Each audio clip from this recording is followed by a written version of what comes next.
Sveikinimai, Eimai. Tai kaip Gonkė, kur įkalė? Keliau antro rato viduryje, pasižiūrėjau, kaip pats jaučiuosi ir kaip kolegos kvėpuoja. Ir tada pasidariau tarpą ir spaudžiau. Virinai. Virinau, stengiausi dar truputį prisilaikyti, nes daug važiuoti.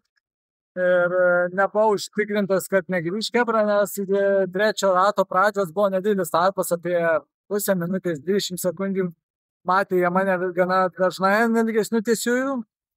O po to įvažiavau į trečią ratą, tai supratau, kad reikia padirbėti. Tai pušinau kiek kainą jau. Bet irgi su mini rezerviukų, kad jeigu kažkas pagautų, kad dar turėčiau kažko.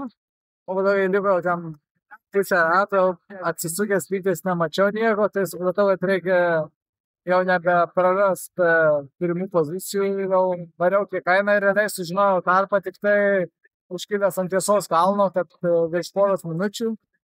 Tai tada jau žinau, kad vyktis tikrai turėtų užtekti, jeigu nepadarysiu kažkokios labai rimtos klaidos arba nesusilaužysiu inventorio. Tai posūkius baisiai nerizikavau ir tiesiog dabaigiau tvarkingai darbą. Supratau. Papasakok dar biškį apie Tartu. Toks truputį nuoskauda. O dėl ko?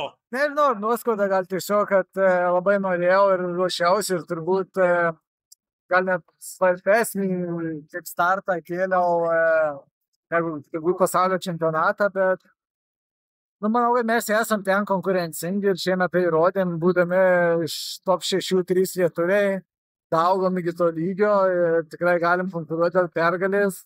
Ir labai turbūt norėjusi tą kartelį laimėti ir parodyti, kad praeitas kartas nebuvo atsitiktinumas. Bet manau, tą rodom jau eilę metų, kad būnam apie top 6.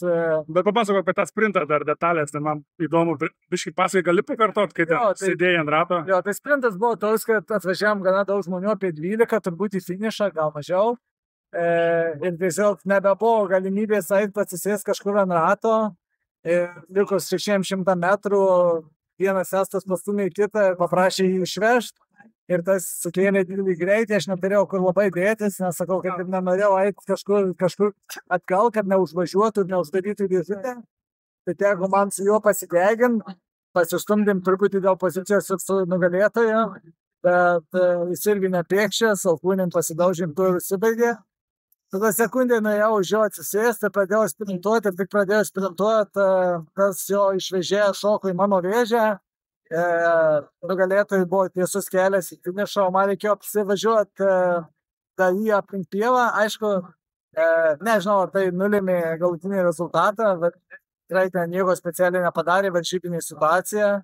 Tai truputį gaila, bet, antra vieta irgi nėra. Antra vieta ne vieta. Yra tas, bet kažkaip, kaip ir sakiau, turbūt prieš 5 metus būtų top rezultatas. Ta diena buvo liūdna, bet praėjus savaitę, visai džiugina ta antra vieta. Smagu, kaip sakiau, smagu būti konkurencingu ir iki pat finišo tiesiog turėjau šansą nugalėti. Tai aš palinkėsiu dar tau vitaminų gert dafiga šiandien ir 2 savaitės, nes po 2 savaičių dar pasaulio čempas. Jo, tai reikia tikėtis, kad dar savaitę laikysis tokio orai. Jeigu laikysis tokio orai, tai bus labai puiku.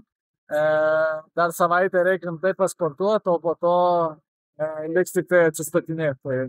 Tai bus gerai ir gal ir ten kažką netyčia parodysim. Aišku, ta distancija labai gal mums nedėkinga. 181 km. Spalio pradžioje, gale sezono. Tai kiek motyvacijos dar turi? Pakol kas koja eina, tai reikia žinoti, kad, kaip ir sakau, tai nežinau, važiuosim su Luku, dar keliais vyrukais amžiaus grupėje. Tai manau, kad žiūrėsim, jeigu man gerai seksis, tai gal manęs pastatysim, jeigu Lukas gerai jausis, nėra problemos. Palačka? Jo, nėra problemos ir padėti Lukui. Norisi, kad kažkur iššoktumėm į kažkokią geresnę vietą, kaip ir trasa ir viskas mums, manau, tinkanti, kalnų nėra, vis didelis greitis, klausimas, ar išgyvensim. Tai bus sunku, bet manau, kažką bandysim padaryti. Sėkmės, laikyk kardaną.